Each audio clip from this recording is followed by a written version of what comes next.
All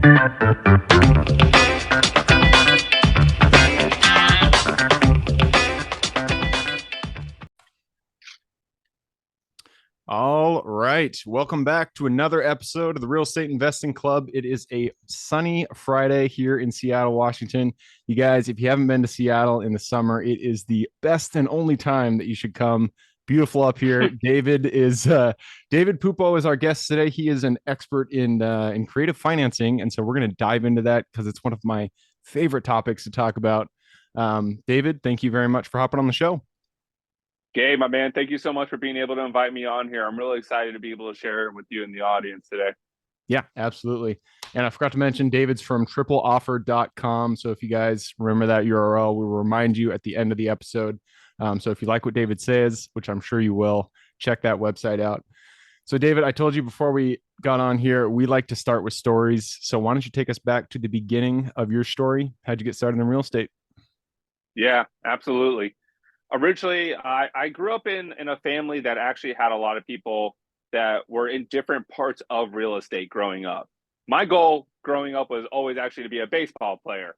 And I actually followed that vividly for a lot. And for anybody who knows kind of like the Sun Belt states, we play sports 365, right? There's no winter, right? So we had spring ball, fall ball, summer ball, winter ball, whatever you want to call it. So for a long time growing up, I was only thinking that I was going to be trying to get into baseball as a professional player for a very long time. Actually, I was a pitcher, and I started actually having really bad rotator cuff issues when I was getting into that 18 years old. Of course, perfect time when you're starting to get scholarship offers and stuff like that. I had to sit out half of my senior year from pitching because of the issues that were starting to go on with my shoulder. Luckily enough, I was at least smart enough, and I had a single mom who was making sure that I was still getting my education while I was trying to become this quote unquote baseball star, right?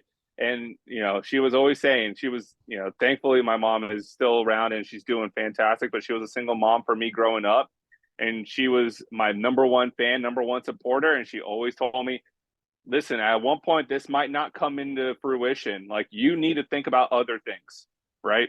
And thankfully enough, I had somewhat of an ego, but not enough of an ego to just let my academics go to waste. So luckily enough, I got that news from a doctor that my rotator was at that point where I was going to need surgery, or I had to just pretty much stop playing baseball. It was one or the other. And at that time, I just made that reflective decision. You know what? Maybe I'm at that point with baseball where I'm done with it. So luckily enough, I was able to get into a couple of colleges, and one of them was University of Central Florida. And I went up here to Orlando, and that's where I went to UCF. Like I mentioned earlier, I had family that was in real estate, but everybody was doing something different. Some people in my family were loan officers. My mom actually, prior to the recession, owned a title company, and then that wiped her out. And then my aunt was a really, really great real estate agent, but nobody was quite in the investment world. So I didn't know about that world until a little bit later on. I knew I always wanted investments. I always liked investments. Started being able to do like the Academy of Finance at school, and so like that was like a little club that we had at high school where we started our first mutual funds, or first ETFs, or started indexes, and it was high fun. school you started these things? Yeah. That's fun. I mean, we were kids, right? The Academy of Finance, but it wasn't a lot of money we're talking about. They helped us out with understanding the strategies about it, and then being able to set up an account where you only put like 10 to 50, whatever kind of money you want to put into it. Your lawn mowing money.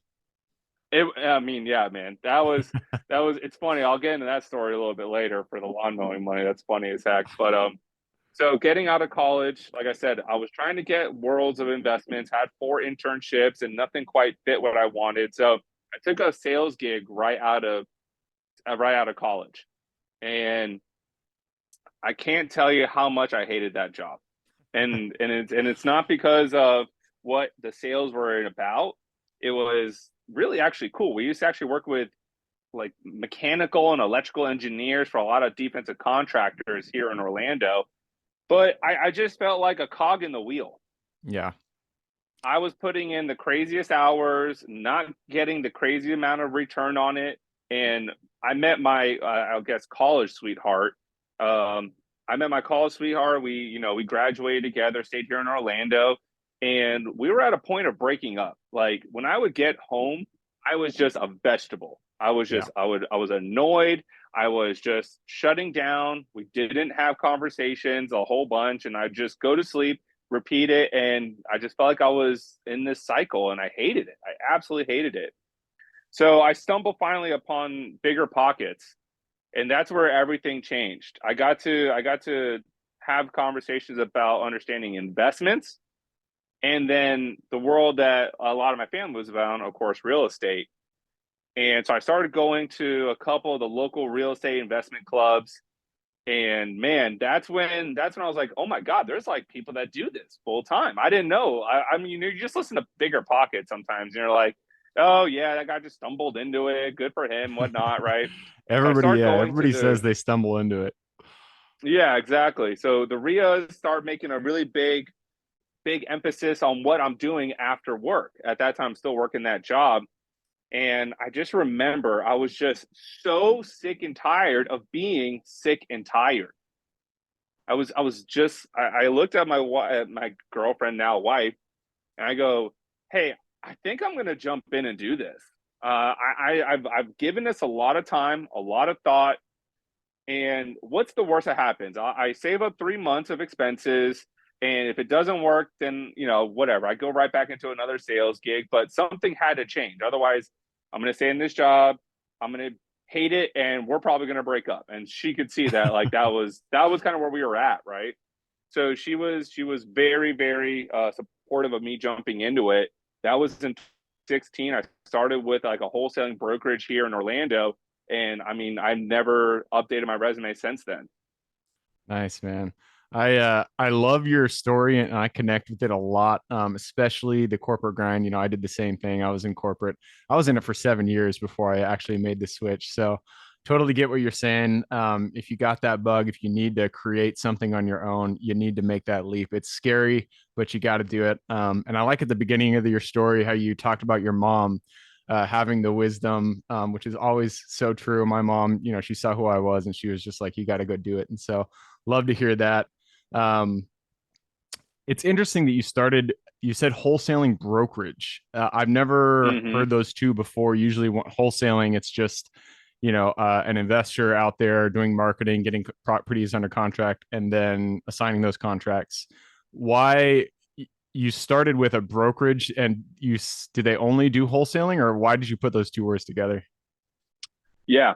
So what was a very big thing when I was still in 2016, so that's when I first started, being able to get inventory was still not that big of an issue. It was making the turn where inventory was shorting, but places like Central Florida, South Florida just got pummeled so hard by the recession that it took so long to get out of it.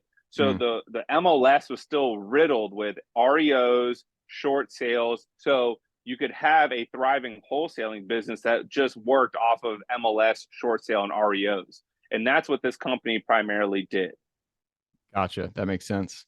So once you made that transition, you decided, yeah, I have this 3 months of cash, Yeah. runway. I need to make this jump. You jumped into the wholesaling brokerage. How did the story go from there? It sounds like now you guys are doing a lot of flips, and you are doing a lot of creative financing.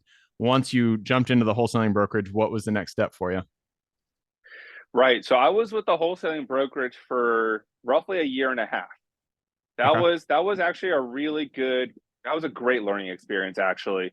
For the people, for the audience, REOs are real estate owned properties, so those are foreclosures. And then for people who don't know what like a short sale is a somebody can't simply like afford their property anymore. So what they do is they come to essentially like a settlement with the bank. The bank essentially says, okay, we will forgive you of essentially some of this debt here, but we got to take over possession. It doesn't ding you as much as like saying a foreclosure does, but that was still a very big market. So there were still really big pockets of Orlando that had a lot of them. So with that brokerage, we were getting a lot of those. You start off in dispositions. So dispositions for the audience are people that are part of the team that their only responsibility is selling the inventory that the company has, right? Yeah. Whatever the property is, go find the buyer for it. If you don't have a list of buyers that are buying in that area, you got to go find the new buyers for it, right? So a really big strategy at that time for me was really just bandit signs. This is where Hmm. hustle Interesting. was just every day, all day, every day hustle stuff, That's right? crazy. I was putting out, yeah. I tried bandit signs here in Seattle. When I first got started in 2014, I tried bandit signs and I got diddly squat. Like I didn't get a single no, I didn't get a single call. And also I noticed that like I would put a bandit sign at X, wherever it was, and then I'd drive by the next week and it'd be gone. And they just got Oh taken yeah. down like left and right. Yeah, yeah. I mean, I had it in my mind 48 to 72 hours. That's Okay. the time life of a bandit sign to me. So if I put them out Interesting. like Friday, I think by Monday or Tuesday I have to probably go like put out new bandit signs in that same area. So yeah, bandit signs were a very big thing. It was a very big hustle culture, right? That was what I enjoyed though, right? I was around like-minded people who liked doing this. And since I didn't have a buyer's list starting off, I had to go create one, right? Going back to those RIAs, I was at every single real estate investment meeting that I knew about in Central Florida. And then doing the bandit signs where I was putting out, I mean, I had the routine down pat. I would be getting into the brokerage's office. They even gave me a key because of like I wanted to get there at 8 o'clock, and I would write out all my bandit signs. And then for the morning, I drive all to the different locations of where the properties were, and I'd spray like a 1 mile radius around it. And then in the afternoon, I'm setting appointments to get people into those houses and sell them. Wow, that's crazy. That's a grind right there. Yeah, And this is all wholesaling. You were just putting these signs out, all wholesaling. getting I them was under still working for contract. the brokerage. Yeah, I was Okay. still working for the brokerage. And so I know, I love your story. We keep this at a 20-minute podcast, but I want to keep going down that hole, but I need to know about the creative financing because, you Sure. mentioned your website is tripleoffer.com. Mm-hmm. And that really connected with me because the first course that I took was always talking about the three offer method. And so I'm sure this came into play. At what point did you kind of realize that seller financing was a good strategy to use in single family? Yeah. Fast forward, I'm out of that brokerage, started my own company. It's called Florida House Buyers. And the triple offer method starts making its way really right after COVID. Once the Fed and the government all were able to start making sure that these two, three, four were shaking on five, those kind of interest rates for these properties, a new asset class has now been created where if we see it in our lifetime, awesome. Well, actually, no. If we see it in our lifetime, that probably means something really bad is happening. So let me take that back, right? But we a lot of people you're hearing saying that this isn't going to be something that makes sense anymore, right? It was a unicorn to be able to get interest rates at these kind of prices and so long story short, with being able to start doing the triple offer, we start having conversations with people where the interest rates are low, the mortgage payments are low, but in a lot of spots, especially here in Florida, the rent is going up like crazy. So now you have been able to create a margin between what the mortgage is. Hopefully, we're talking full principal, interest, taxes, insurance, so PITI, at like let's just say that $1,200, but now we have now seen that the rent in those areas that were maybe 1,500 have now gone up to 18 to 2,000 in some of them. So now monthly cash flow is now a huge consideration for it. For a long time, it wasn't. It was kind of close, but not quite there. And then from the subject twos, we got into 100% seller financing deals too. And I think that the loose statistic is about one in every three houses in America is owned free and clear, right? And Wow, I I did have not know that noticed actually. that, That's interesting. yeah, yeah. And so there's a lot of properties out there where the people are sitting on this kind of equity, and just because somebody hasn't presented it to them, they've never understood that 100% of equity can be something that pays them monthly. And if they even want, they can put interest on it, but they can get more for their actual price now that they get monthly payments for it. This has been a really big strategy for people that don't want to be landlords anymore. Everybody's told them to be a landlord. Now they've been a landlord for a while. They have these tenants that just destroy the property, or then they move and then they're like, I don't want to deal with this anymore. And I go, well, perfect. The whole point of you getting property, right? So this is kind of the pitch to the people that are the absentee investors. Well, the whole point of you getting into this, Gabe, was to be somebody getting passive income, right? That was the whole point of you buying a rental property. And more times than not, they're like, yeah, absolutely. That's what I wanted from this. I'm like, well, now here's your real opportunity. I go, how many times does Wells Fargo get a call about a broken toilet?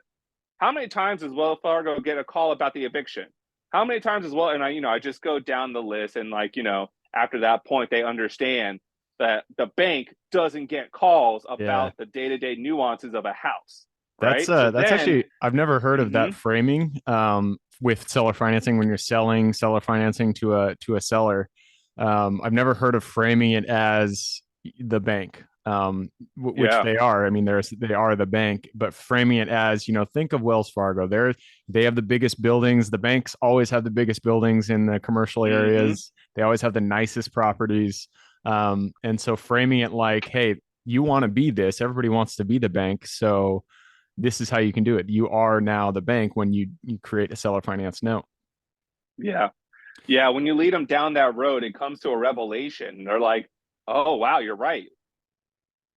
Yep. So let's take one step back because we kind of skipped over exactly what the triple offer method is Sure, and what the three offers are and why you do that. absolutely. So take us to the overview, from the basics. What is the triple offer? What are the three offers you make, and why does it work?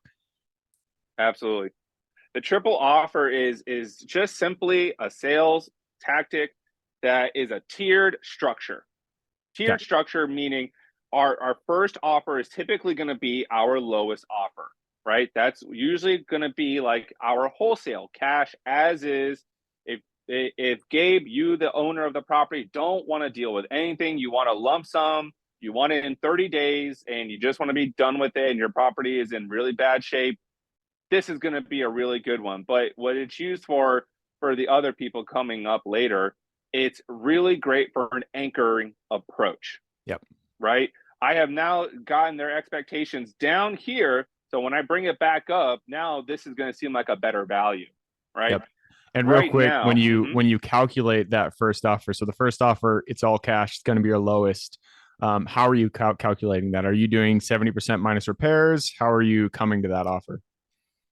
right. So it really depends on the location of the property, right? That point 0.7 can sometimes go to 0.75, depending on how hot the area is, or it might go back the other way to 0.65 or zero point 0.6, just depending on what I think the temperature is in that surrounding area.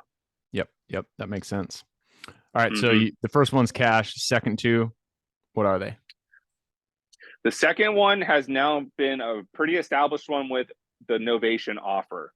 A Novation offer has really become a really great candidate for a second slash, I call it the steering wheel offer. It's priced closer to tier one, so it's closer to cash, because what I ultimately really want is the third. Why I want them to choose door three. I want them to choose seller financing. But the second one is that novation offer. Novations are brought um, into fruition when the property doesn't really need a whole bunch of work, maybe a couple things here and there. But that offer is typically like 0.75 to like 0.85.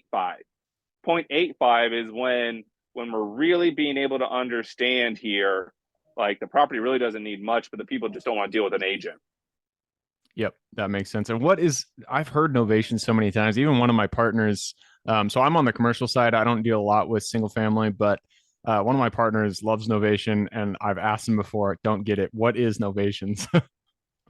A novation is simply a way of replacing yourself in a contract.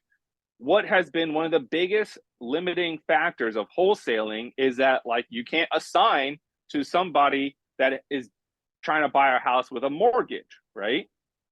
Okay. That's an assignment fee, and most mortgage companies don't allow assignment fees to be recorded. Right. But a novation is a great loophole where you can be able to now sell a property to Jane and Joe that have a conventional mortgage.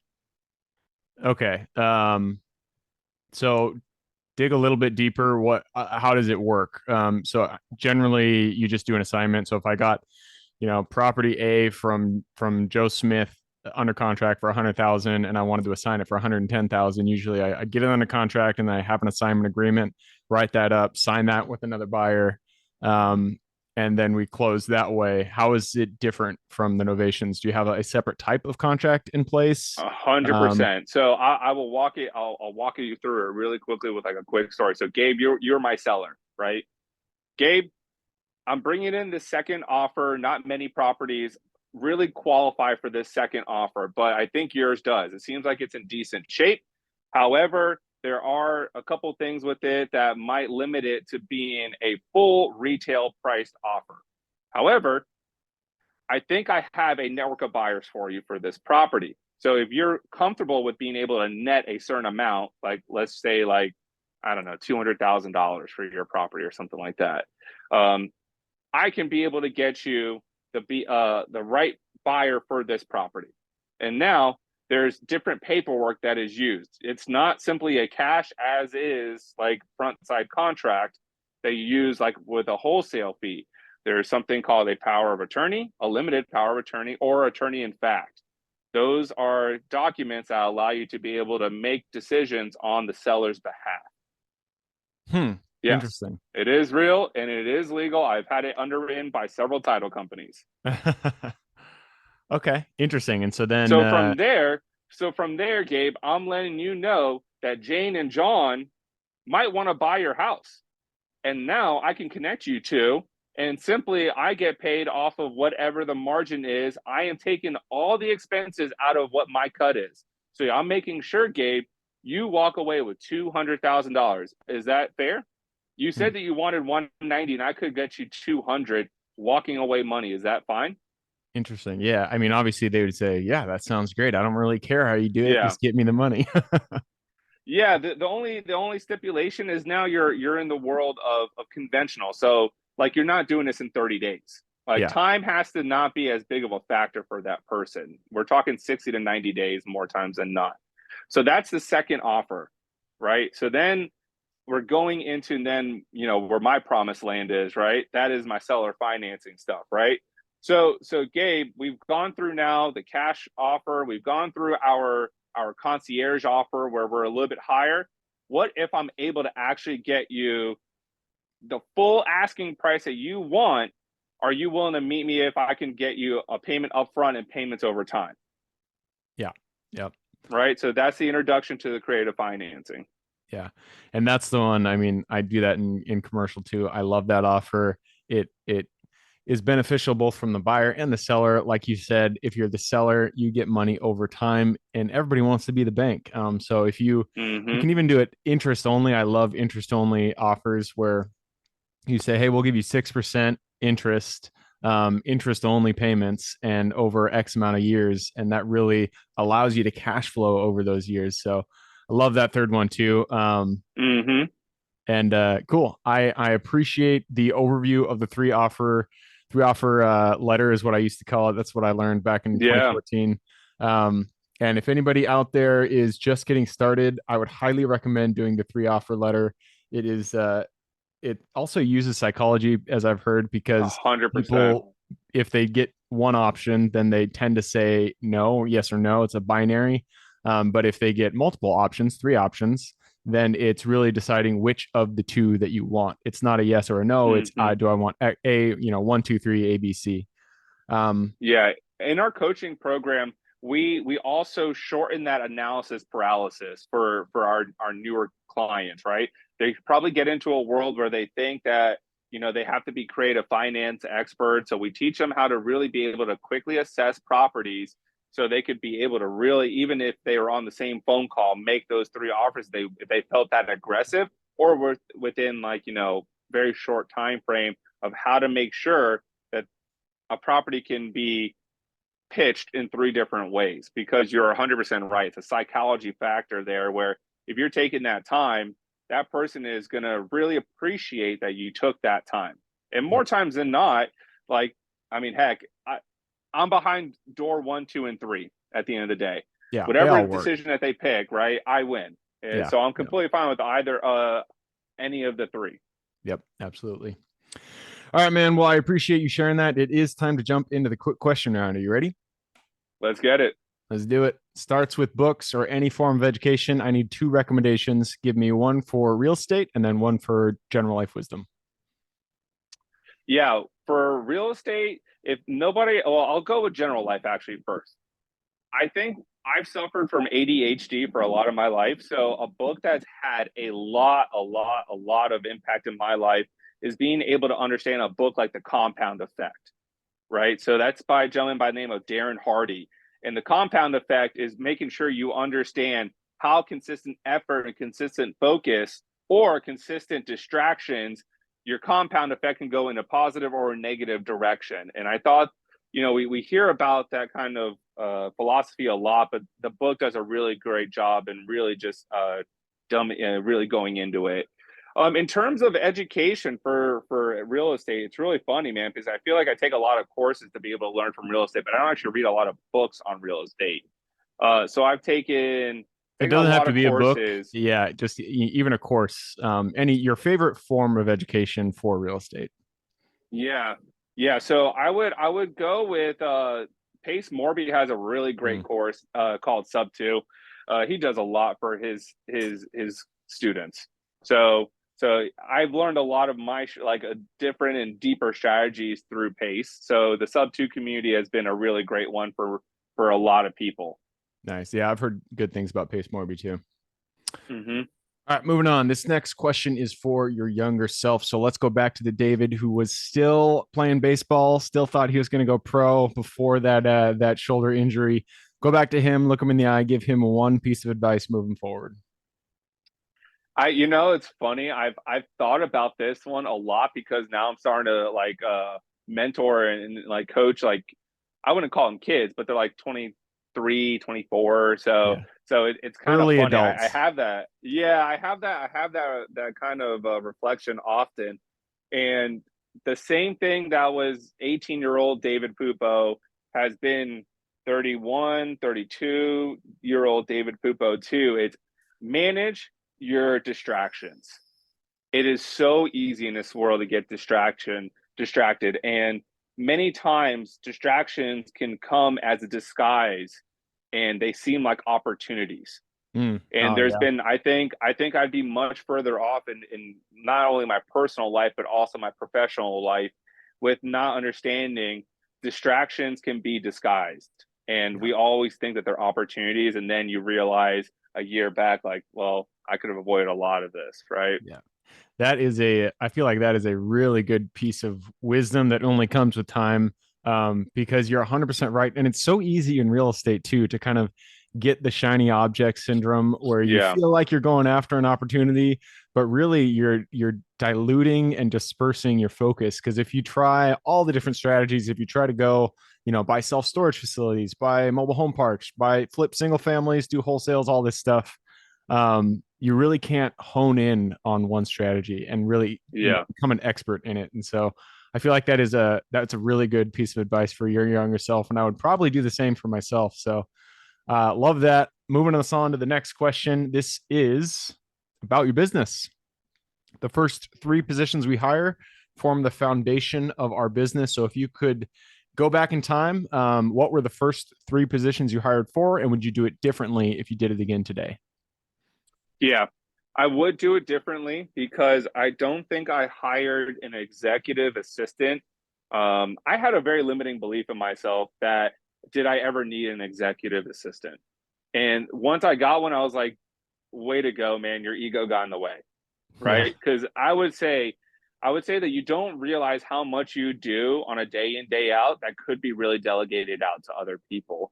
So I would say that that would be one of my first hires really quickly. The mistake I see a lot of people actually make is they delegate stuff that they're really strong in first, as opposed to stuff that they're very weak in. Hmm. I've seen it that if somebody was really good at closing deals, let's say closing with sellers, that they're looking for people that are really good at closing sellers, as opposed to, well, maybe let's find out where some of the other gaps are and we can fill those in first, right? So I think it's very important for that person, whoever that they are, like, do a reflection on what you feel like are your strengths and what are your weaknesses, right? Do you like being the person on the phone? Do you like being the person that's doing the systems and the operations? Like, understand that, because I don't think everybody should have the same one, two, three, but I do believe that like an exec assistant could help out with almost any of them. Yeah, for sure. If I could give myself one suggestion to hire, get a VA, executive assistant, whatever you want to call it. They man, they really help you out. And it's amazing once you do get one and you can start, passing things off of your plate, you Yeah. realize like, holy crap, I was spending a lot of time doing these things. It's so true. I mean, for the longest time, I've had a pretty much virtual team. It's just Hmm. as of recent, actually, that we started hiring in-house closers. Oh wow, that's We've had crazy. a very virtual team for roughly about a year and a half, Nice. Yeah, I since mean, February of last year. nice. Yeah, for real estate, you really, virtual works well. It's well Hmm. suited for that, and unless you're talking about on-site management, but the back end can definitely be virtual, 100%. Yeah. All right, next question is about the U.S. It's a big place, a lot of opportunity out there. Give me the single metro you're most excited about investing in today. Yeah, so it's funny that you bring it up like that, right? Because with my virtual model, I've primarily targeted the southeast of America. I like certainly a little bit more landlord friendly states, but what I'm doing now is I'm actually going to be pulling back some of the reins on doing the southeast, and I'm going to focus primarily here in my state of Florida. I do believe that there is just still so much opportunity here, and I love being able to invest in the areas that I can still do what we call, face to face appointments, right? Belly to belly. I like being able to do that, and I can teach closers very well how to succeed very quickly in that too. Yep. So I would say that if I'm going to be saying I'm bullish, I'm going to say I'm bullish for a majority of Florida. Nice. Yeah, Florida's a good market. I mean, it's been crushing it for a long time now. And especially like there's specific markets within Florida that are just doing Yeah. real well. All right, moving us on to the next question. This is about marketing. This is a good question for you. It all starts with finding the deal. So, what's your favorite way to generate leads? Yeah. So this is another thing that I like to be able to take reflection on, right? Because all marketing is, especially when you're real estate investing, can you have more time to leverage or do you have more money to leverage? If money is no object, I would tell you go for stuff that if you want to become like your very local dominant brand, like go to stuff to do radio and TV. I would say then like your pay per click or billboards. Those are all going to Interesting. be very great local ways to get brand recognition. Radio However, and if you're trying TV, to do, actually, I've mhm, I've never heard someone recommend radio and TV. That's it's interesting that yeah, you focus on that one. yeah, well, it's different, right? Because here in Florida, we have a more senior citizens, and Mhm. they still watch a lot of TV, and a lot of those people, guess what, have properties that have a lot of equity in them. Yeah, that makes sense. Yeah. So if you're doing that, if you're doing more virtual, I've had really great success with PPC and cold calling when it comes to virtual. Yeah, and PPC can definitely get expensive. I feel like cold calling is Yeah. it's the tried and true. It works. So if you can Yeah. do it, just pick it up, dial that phone. All Hmm. right, next question is about luck. It all comes with the effort that you put into it, but sometimes when you have luck on your side, things really do start to boon up and push you along. So, if you could point to one moment in your real estate career, what was your luckiest moment in real estate? My luckiest moment in real estate. Um, Man, that's a good question. Because the thing is with wholesaling that we get so many opportunities that come past us that sometimes I don't really quite call it luck. but I'd say that sometimes we get certainly an opportunity to manifest what we want. Like when I start putting in like a multifamily list, right? Mm. Even though I like to wholesale some of them, I like to keep some of them too, right? So I'd say that when we get some opportunities that are very seller finance oriented or multifamily oriented, I certainly feel a lot luckier because I do know that they're very coveted, right? A seller financing deal with like 2 or 3%, or that we create the terms, or on the other side, being able to buy a multifamily. Honestly, a lot of it is just being very grateful for things being presented, and just hopefully you have the knowledge on how to execute it. Yep, absolutely. All right, moving along. This is the second to last question, and this is about mentors. None of us are islands. We all stand on the shoulders of giants. So, who is one mentor who has contributed significantly to your career today? Yeah. So one of the guys I didn't mention who I listened to on Bigger Pockets is now still my mentor to this day, and that's Tom Kroll. Mm. Tom Kroll ran Wholesaling Inc. And he's based out of Port St. Lucie. And when I was really, really trying to get my own business going, I would literally go drive. Like I would tell Tom, like I only want 30 minutes of your time, and that's like 2.5 hours away. I would go sit down with him, and Tom's still been a great mentor of mine still to this day. That was back in 2018. So I'd say that Tom has been a really great mentor of mine within the real estate investment community. He's given me great opportunities and connections for sure. Right on. Well, shout out to Tom. Thanks for helping David get to where he is today.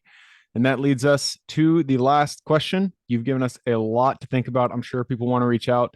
Tell people about tripleoffer.com, and then how is the best, or what is the best way for people to reach out and get in contact with you? Yeah. Here's my pitch, guys. When it comes to being able to get a seller to get to a commitment, our triple offer is a fantastic way to be able to do that. And we are helping people get results. Right? I can't tell you how many times people who are new real estate investors are just looking at things in a clueless way.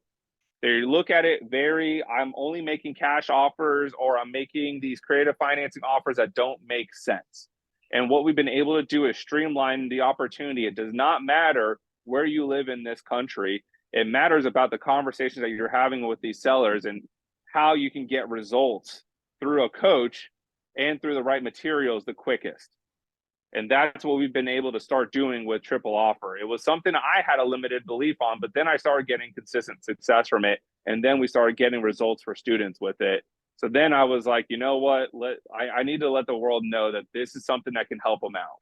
So tripleoffer.com, it's that simple. You can find me on all social medias like Facebook and Instagram and TikTok. It's my handles under TikTok and Instagram are at Dollars with David. And then Facebook is just David Pupo. All right, perfect. Well, I will put those links in the show notes. So if y'all want to reach out to David, get involved with the triple offer mentorship program, go ahead and click the little more in the description. It'll pull down the full description. In there, you can find those links. All right, man. Well, that wraps it up. Thank you very much for hopping on the show. Hey, Gabe, thank you so much for being able to give me the opportunity. Hopefully, your audience got a whole bunch out of this, and I don't mind being able to provide you some free documentation that can help them out, like maybe like a overcoming obstacles worksheet. It's one of the first things that I teach our closers and our lead managers, because I want to make sure our people are playing chess when other people are playing checkers. There you go, man. I love it. All right. Well, if again, thank you. And if for everybody who's here with us today, thank you guys for showing up. You are the reason we do this. So if you guys have any questions whatsoever, reach out to me, Gabe at therealestateinvestingclub.com. And if you guys want to support the show, all we ask is you give us a like, subscribe, share, all that jazz. Other than that, I hope you guys have a great week. Keep rocking real estate. And I look forward to seeing you on the next episode.